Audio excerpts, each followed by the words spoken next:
বাদশার ছেলে যুবক, নাম হচ্ছে মুসা বিন মুহাম্মদ। নিজে এমন কোনো গুনাহ নাই, জীবনের গুনাহ করে নাই। বয়স তার 28 বছর হয়ে গিয়েছে। 28 বছর পর্যন্ত তার জীবনের সারাটা রাত গুনাহের মধ্যে কাটতো। রাত যখন গভীর হয়ে যেত, রাজপ্রাসাদের মধ্যে ডেকসেট বাজানো হতো, ডেকসেটের তালে তালে গান বাজানো হতো, গানের তালে তালে ঢোল বাজানো হতো, ঢোলের বাড়ির তালে তালে নর্তকীদেরকে বিভিন্ন দেশ থেকে হায়ার করে আনা হতো।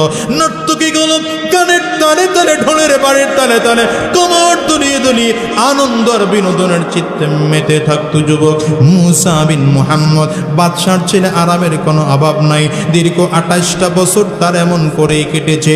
এমন কোন রাত তার বাজনা ছাড়া কাটে নাই। সারাটা রাত এমন বাজনা, গান বাজনা দিয়ে কেটে কেটে সকালবেলায় যেই নর্তকীকে পছন্দ হতো তাকে রুমের মধ্যে নিয়ে সারাটা দিন জিনা আর ব্যভিচারের মধ্যে কাটাইতো।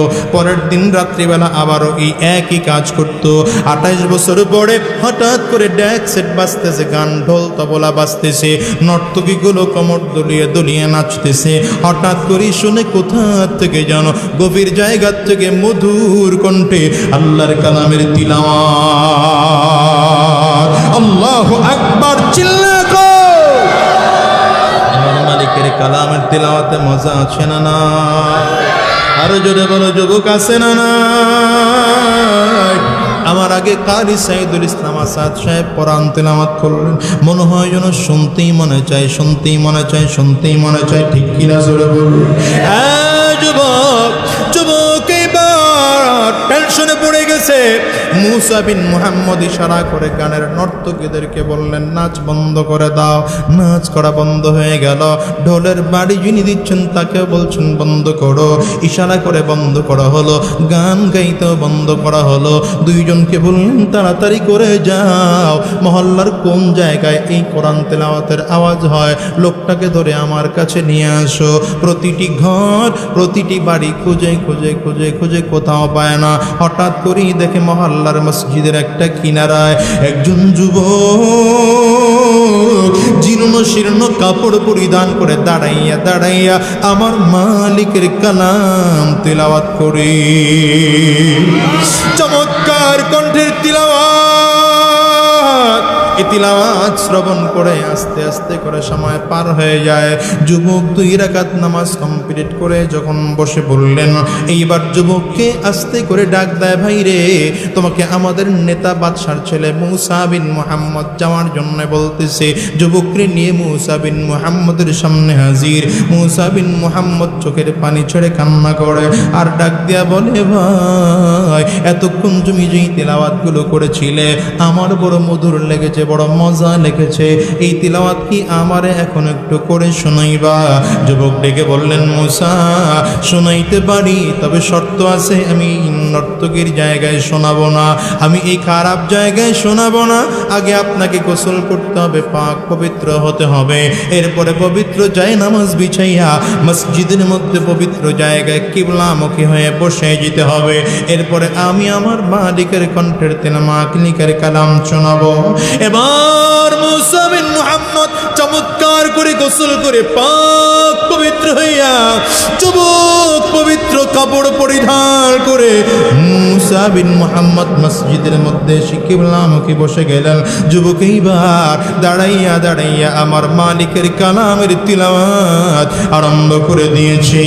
আলাল আরাইকি ইয়ানজুরুন তা'রিফু ফি ওজুহিহিম নাযরাতান নাঈম ইউসকাউনা মির রাহিকিম মাখতুম খিতামুহু মিসক ওয়া ফি যালিকা ফালইয়াতানাফাসিল মুতানাফিসুন ওয়া মিজাজুহু মিন তাসনীম আইনান ইয়াশরাবু বিহাল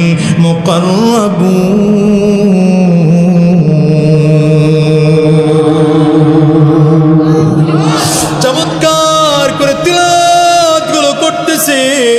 তিলাওয়াত শুনতে শুনতে মুসা বিন মুহাম্মদের চোখ দিয়ে টপ টপ টপ টপ করে পানিগুলো পড়তে আরম্ভ করেছে। হঠাৎ করে ডাক দেয়, যুবক ভাই, আমার তো তিলাওয়াত করে শোনাইলা, এইবার আমার মালিকের এই কালামের অর্থ করে কি আমারে শোনাইবা, সংক্ষিপ্ত একটু তাফসিরি করে কি আমারে শোনাইবা।